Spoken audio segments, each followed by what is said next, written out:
supprimer le tableau croisé dynamique des colonnes. Dans le but d'effectuer des opérations sur les données, vous pourriez vouloir en modifier la structure. Par exemple, on pourrait vouloir modifier chaque ligne, en fait, pour que chaque ligne affiche les données des ventes d'un seul mois. Pour modifier la structure des données, il suffit de supprimer le tableau croisé dynamique des colonnes. C'est ce que je vais faire avec vous dans cette petite capsule. Alors, en fait, ce que je vais faire, c'est que je vais sélectionner mes colonnes janvier, février et mars pour supprimer donc de ces trois colonnes-là le tableau croisé dynamique.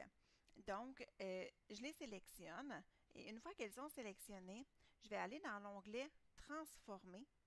Donc, qui est juste ici en haut à côté de Accueil. Et dans le groupe N'importe quelle colonne, vous allez cliquer sur Supprimer le tableau croisé dynamique des colonnes si vous avez la version d'Excel 2016 ou avant 2016.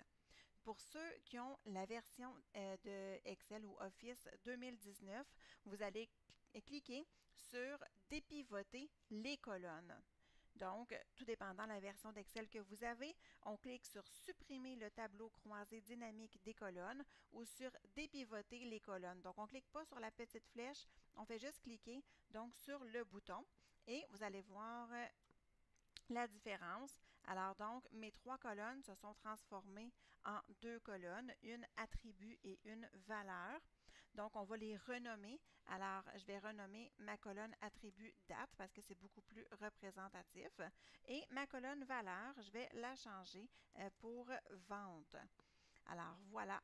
Donc, c'est fait. Alors, une fois qu'on a terminé, on peut le faire un tri si on veut.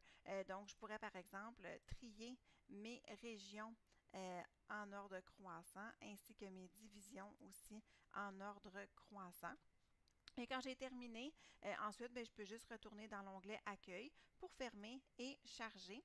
Et on va voir donc la différence dans mon tableau. Donc, je n'ai plus mes trois colonnes ici, donc janvier, février et mars, mais bien juste une colonne date et une colonne vente.